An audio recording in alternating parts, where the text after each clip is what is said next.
Maître Célestin Bouga, bonjour. Bonjour. Alors, je rappelle que vous êtes avocat au barreau du Togo et président de la Ligue togolaise des droits de l'homme. Vous êtes actuellement l'homme du moment, si je peux le dire ainsi, parce que vous avez obtenu la libération de l'artiste, le rappeur Amron, arrêté. Nous allons en parler depuis le 26 mai passé et libéré hier le 21 juin. Alors, commençons par le commencement. Comment est-ce que Amron a été arrêté? Ok, avant de répondre à votre question, je voudrais préciser que je n'ai pas obtenu la libération de Amron seul. D'abord, je ne suis pas son seul conseil. J'avais une consoeur française prénommée Sophie, avec qui j'ai travaillé ensemble depuis Paris. Et donc, c'est avec lui que j'ai commencé par assurer la défense de Amron. Et la libération a été plutôt obtenue par les Togolais. Les Togolais qui sont mobilisés. Aussi bien ceux qui se trouvent sur le territoire national que la diaspora qui sont mobilisés pour sa libération. Donc c'est eux qui ont obtenu la libération. Nous on n'a servi que d'outils. Outils, ok. Oui. Donc Amron a été arrêté à son domicile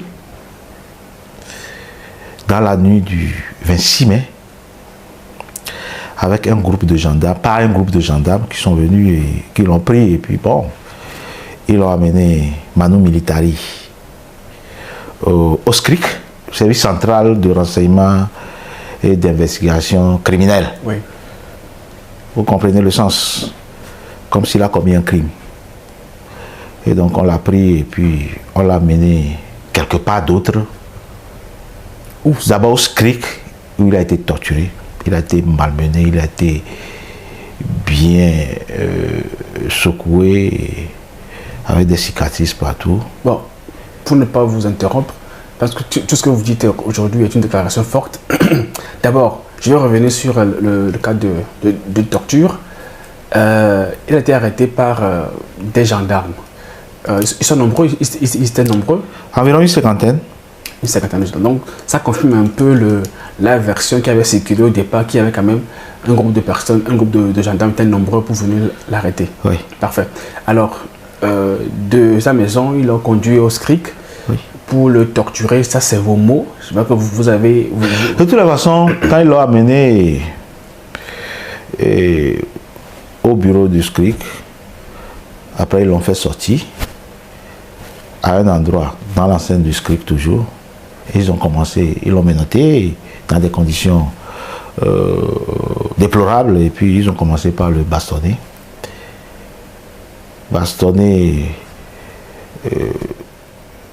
Et puis on lui a demandé, mais qu'est-ce que nous sommes en train de vous faire? Il a dit non, vous êtes en train de me redresser. Il a dit non, ils ont dit. Ces détracteurs ont dit non, on ne vous redresse pas, on vous torture. Donc c'est eux-mêmes qui ont utilisé le mot torture. J'en passe. Je ne veux plus aller dans les détails. Non, les Togolais en ont besoin. Oui, c'est ça, ça suffit là. J'ai dit l'essentiel. Donc c'est eux-mêmes qui ont dit, nous sommes en train de te torturer. Et si Dieu t'aide, tu t'en sors un jour, tu peux aller faire tes lives pour dire que nous t'avons torturé. Mais personne ne nous fera rien. Donc là, c'est... J'ai cité. Les gendarmes... J'ai cité les gendarmes. Je les ai cités. C'est comme ça que c'est passé. Et donc, après, on l'a amené quelque part d'autre que lui-même il ignore parce qu'on lui a bandé les yeux. Et puis, on l'a rasé. Avant de l'amener au centre psychiatrique de Zébé. Et c'est là-bas un médecin a constaté qu'il était malade après avoir dressé un rapport médical. Et c'est le rapport qui a été transmis au procureur de la République, qui a pris les réquisitions pour qu'ils soient internés. Alors, c'est un peu bizarre. On suppose que nous sommes dans un état de droit. Il y a une procédure, normalement.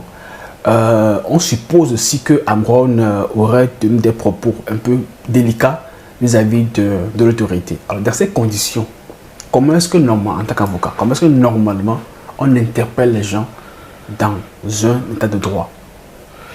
Dans un état qui se dit état de droit, on ne peut pas interpeller une personne lorsqu'il n'y a pas une plainte. une plainte adressée au procureur de la République et pour que des officiers de police judiciaire, qui sont soit les policiers ou les gendarmes, puissent venir interpeller une personne, il faut soit un soit transmis ou un mandat d'amener ou éventuellement dans une mesure, bon, il peut s'agir d'un mandat d'arrêt lorsque la personne a fait des... Ça dépend des circonstances. Mais ici, il n'y a pas eu de plainte. Comment est-ce qu'on peut qualifier ça? Comment est-ce qu'on peut qualifier? Il s'agit d'une arrestation arbitraire. C'est ça le mot. Ok. Des gens sont venus l'arrêter et on l'a amené quelque part. Et puis, bon, voilà ce qui s'en est suivi à l'insu du procureur. Jusqu'alors, le procureur n'était pas informé. Personne ne l'a informé. Son arrestation, le procureur n'était pas... Ni avant, ni après. C'est après Zébé qu'on a informé le procureur. Après le rapport de... Et qu'est-ce que le procureur a fait dans ces conditions-là que doit faire le procureur Non. Quand il sait qu'au préalable, la procédure a été viciée? Non, le procureur n'a fait aucune procédure judiciaire contre lui jusqu'alors. Non, je parle de quand le procureur prend... Lorsqu'on a saisi le procureur d'un rapport qui fait état d'une défaillance mentale, un rapport d'un médecin psychiatre addictologue qui fait état d'une défaillance mentale au niveau de l'intéressé, le procureur n'a fait qu'une réquisition pour son internement. Et c'est normal. C'est ce qu'il devra faire. Alors, maintenant, est-ce que le procureur a été informé que la procédure à la base n'était pas la bonne? Et s'il est informé, qu'a-t-il fait? Est-ce qu'en tant que procureur, quand même, c'est parce que c'est... Non, il n'était pas informé et c'est ce qu'il a fait que je vous dis. Donc il ne savait pas comment est-ce que Amron a été arrêté? Non, il doit être informé. Et non, il n'a rien à faire. C'est ce qu'il devait faire en tant que procureur qu'il a fait. Ok. Puisqu'il n'a fait aucune poursuite contre lui. Puisqu'il reconnaît que rien n'a été observé à la base, donc il ne peut pas poursuivre. Vous convenez avec nous? Donc, pour que le procureur soit poursuivre ou bien initie une procédure pénale contre lui, il faut qu'il y ait une plainte.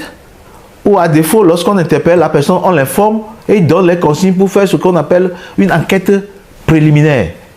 L'enquête n'a pas été menée, il n'y a aucun procès verbal d'enquête préliminaire, le procureur ne pouvait pas poursuivre. Donc à ce jour, et il n'y a aucune plainte retenue contre Amron? Officiellement non. Officiellement non. Alors nous avons vu quand même une vidéo, je rappelle que j'oublie juste la date, dans laquelle Amron s'excusait publiquement et il a présenté des excuses à M. Faure Gnassingbé qui est actuellement plein de conseil. Est-ce que ça veut dire que c'est le plein de conseil qui aurait mandaté les gens pour qu'on puisse l'arrêter, puisque c'est à lui qu'il a adressé des excuses? Je ne sais pas ça, je ne pourrais le dire, puisque quand on l'a interpellé, ce qu'on lui reprochait, c'est d'avoir tenu des propos désobligeants et injurieux à l'égard de M. Faure Gnassingbé. Et donc c'est ça qu'on lui reprochait. Et donc à un moment donné, lorsqu'il était à Zébé, on a continué par lui reprocher cela. Il dit bon, si cela ne tient, moi j'ai dit des vérités. Mais si vous estimez, ça peut être vrai que j'ai exagéré peut-être en utilisant des mots injurieux. Dans ce cas, je suis prêt à présenter des excuses. C'était pas sous menace? Suivez-moi bien. Ok. Je suis prêt à présenter des excuses. Mais laissez-moi aller chez moi, rentrer chez moi. Les conditions dans lesquelles j'étais pour tenir ces propos, je veux me mettre dans ces conditions pour présenter mes excuses. C'est ce qu'il a demandé. Personne ne l'a entendu, on dit non, ici, c'est ici que tu dois présenter des excuses. Il était là, il a dit non, je ne peux pas le faire ici. Si je le fais ici, ce serait malgré moi, donc je suis contraint. C'est ce qu'il leur a dit. Et il est là, La nuit à 2 h du matin, je ne sais pas si c'est la nuit ou c'est le matin, en tout cas à 2 h de la nuit, il y a des individus qui apparaissent et qui disent non, on est venu pour vous filmer, vous devez présenter des excuses. Il dit non, ce n'est pas de cette manière que je voudrais présenter mes excuses. Ils ont insisté. Si vous insistez, je le ferai, mais sachez que ça va se retourner contre vous parce que ce serait malgré moi. Et c'est comme ça que c'est passé, la vidéo que nous avons vue. Ah ouais? Oui. Comprenez que c'est sous contrainte. Et c'est contre sa volonté. Alors, nous sommes dans un état de droit. Je sais que vous êtes l'état de droit. Nous avons dit que nous sommes dans un état de droit. Nous disons que nous sommes dans un état de droit. Parce qu'un état de droit, ce n'est pas un état où il y a seulement les lois, mais il faut que ces lois soient appliquées. C'est quand ces lois sont appliquées à la lettre qu'on parle d'état de droit. Donc on se dit être dans un état de droit. Alors, supposons. Puisque même les dirigeants violent la loi jusqu'à la Constitution. Les dirigeants violent même jusqu'à la Constitution, la loi fondamentale de la République. Ça a été violé. Personne ne peut me prouver le contraire. Aucun juriste, sous aucun cieux, ne peut me prouver dans ce pays qu'on n'a pas volé, qu'on n'a pas violé l'article 59 de la loi de la Constitution de 92. Ça a été violé par les députés, par les élus du peuple. Figurez-vous, on n'est pas en danger. Alors, je suis un peu sonné parce que j'entends aujourd'hui.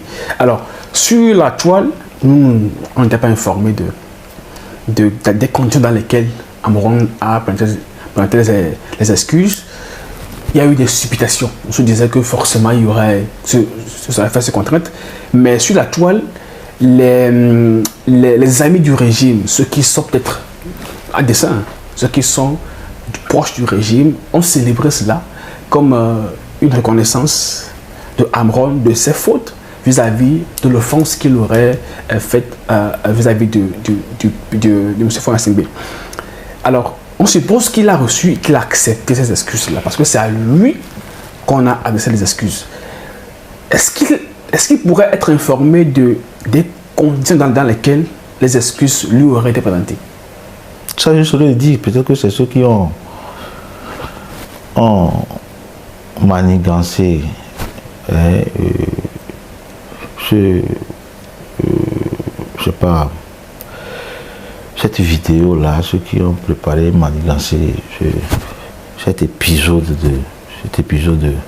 de leur film, qui serait à même de dire si le chef de l'État est au courant ou s'il a accepté, je ne sais pas. D'accord. Ils l'ont fait, je ne sais pour quelle intention. Okay. Aujourd'hui, vous êtes son avocat. À quel moment vous avez été saisi? Est-ce que vous avez été commis d'office ou bien vous êtes... C'est les parents qui m'ont constitué. Okay. C'est la famille de 3 ans. C'est la famille qui m'a constitué. Pour retourner en arrière, j'ai aussi vu dans la vidéo, sa mère aussi, dans une vidéo, la maman de Amoron avait aussi présenté les excuses. C'était aussi sous contrainte? C'est faux. En tout cas, moi, je n'ai pas vu la vidéo dont vous parlez. La vidéo quand même... Puisque lorsque même la vidéo d'excuses de son fils de Amoron est apparue sur les réseaux sociaux, la maman disait que non, ouais.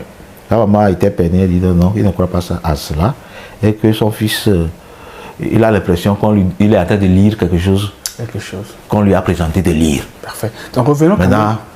Si elle-même présente des excuses, en tout cas je ne l'ai pas vu, je ne sais pas comment c'est passé. Hier j'ai passé pratiquement toute la journée avec la maman. Je ne sais pas. Bon. D'accord. Maintenant, quand la maman vous a contacté pour quand même pour constituer, quelle était la démarche jusqu'à ce qu'on puisse aujourd'hui aboutir à la libération de Amoron et hier? Bon, ce n'est pas la maman personnellement qui m'a contacté pour me constituer, c'est la famille. Bon, je dis la famille, je ne veux pas dire qui était le représentant de la famille, c'est la famille qui m'a constitué, donc c'est après que moi j'ai pris attache avec la maman. Premièrement, lorsque nous sommes constitués, nous avons adressé une lettre de constitution, comme ça se fait selon les règles de l'art procédural, donc nous avons adressé une lettre de constitution, ma consoeur et moi, chacun a adressé une lettre de constitution que j'ai été présenté au procureur de la République. Et donc c'est de là il m'a dit comment les choses se sont passées, comment Est-ce qu'on l'a saisi d'un rapport et il a pris une réquisition pour son enterrement. Et donc, après, j'ai essayé de le voir, de rencontrer mon client. Ça a été difficile. Comment difficile, comment? Non, ça a été difficile, vous comprenez comme ça. Bon, les deux veulent comprendre, à moins que c'est des coulisses de... Non, qui vous aurait empêché de rencontrer votre client? Bon, je comprends que finalement c'était une quiproquo parce que, bon, lorsque j'ai dit je vais voir mon client, le procureur a dit il n'y a pas de problème. Dès que vous contactez le médecin, je pense qu'il n'y aura pas de problème. Parce que moi, quand j'ai contacté le médecin, il a refusé. Il a dit non, que c'est le procureur qui doit me donner une autorisation. Si le procureur donne une autorisation, le procureur dit, je reviens au procureur, le procureur dit non. C'est son patient. C'est à lui de juger. Et c'est normal, je suis d'accord avec le procureur. C'est son patient. C'est à lui de juger si son patient est habilité à discuter avec quelqu'un ou pas. Donc, je crois que finalement, le procureur a pu le convaincre, il a compris. Et donc, il nous a donné rendez-vous. On est allé une fois, on ne l'a pas, il était absent. Après, bon, il nous a contacté pour nous donner un autre rendez-vous. Et il a présenté des excuses. Parce qu'il avait eu un empêchement de dernière minute. Donc, il était là, mais il est reparti. Puisqu'il n'est pas domicilié à Zébé, ni à Néro, c'est à Lomé, il est là, et puis il va là-bas pour le boulot. Donc, après, il nous a donné rendez-vous, je suis allé, et puis, dans les bonnes conditions, j'ai discuté avec mon client, seul à seul, dans son bureau, climatisé. Donc, j'ai été bien reçu. Et j'ai bien discuté avec mon client. Donc, après, j'ai fait, mais... Il était lucide? Il était très lucide. Est-ce que c'est vrai qu'il souffrait des troubles mentaux? Je ne savais pas, je ne sais pas. Bon, je ne saurais le dire. Même moi, lorsque moi, au moment où je le rencontrais, mais on a discuté au moins 1 heure de temps. Il était lucide. Il m'a donné l'historique de son arrestation, le trajet de parcours, les dates, les heures précises. Mais vous convenez avec nous? En tout cas, au moment où moi je discutais avec lui, il était lucide. Avant, je ne sais pas. Alors, est-ce que le médecin a quand même établi des preuves cliniques qui prouvent que votre patient, votre client était en trouble psychiatrique? Oui, il a de ces rapports qu'il a transmis au procureur dans ce sens. Et il a dit qu'il doit suivre les soins pendant environ 1 mois. Est-ce qu'il y a eu quand même... Donc, au moment où moi je lui rendais visite, il était pratiquement... Bon, il était déjà 3 semaines, il faisait déjà 3 semaines. Donc c'est après quelques jours, je crois que suite à une nouvelle réquisition du procureur, après que le médecin aurait certainement adressé un nouveau rapport sur l'état de sa santé, et qu'il a été libéré. Parce que, bon, il a estimé que, hier j'ai rencontré le médecin quand c'est le médecin qui l'a conduit personnellement à son domicile, et il m'a dit non, que ça va mieux, mais il doit continuer par suivre les soins. Et il lui a même donné rendez-vous. Est-ce qu'on guérit comme ça aussi vite? Ça dépend du mal. Donc, et si je dis, bon, tel qu'on a crié qu'il était malade et qu'il est vite guéri, là, bravo au médecin. Et il y a beaucoup de personnes qui sont dans le cas à Lomé. Donc, on va se référer à ce médecin terrible. Alors, alors. Alors aujourd'hui, c'est quoi la suite? Est-ce que les révélations de l'artiste sont graves? Il aurait été torturé dans notre constitution, même la nouvelle constitution de la 5e République. La torture n'est pas admise. Qu'allez-vous faire? Non, lorsque quelqu'un viole la loi, ce qu'il faut faire, tout le monde le sait. Allez-vous porter plainte? Des gens ont torturé dans ce pays et ils ont été condamnés. Ils ont été condamnés. Et donc, pour le moment, je ne dirai pas ce que je ferai, mais je verrai avec le client qui vient de rentrer. Il n'est pas le seul. Ceux qui ont manifesté après son arrestation ont été, je dirais, presque tous. Ils ont fait l'objet de traitements cruels, inhumains ou dégradants. Et donc, c'est un lourd dossier qui n'honore pas notre pays si on laisse comme ça. Donc, je pense qu'il y aura une suite. Vous allez porter plainte? Il y aura une suite à cela. Parce que ce n'est pas moi qui porte plainte, c'est les victimes qui doivent porter plainte. Est-ce que vous avez l'impression qu'ils veulent porter plainte, qu'ils veulent aller loin avec la Vous avez suivi certains sur les réseaux sociaux. Lorsque vous suivez, vous comprenez que certains ont cette volonté-là de ne pas laisser ce crime-là impuni. Parce que la torture, c'est un crime.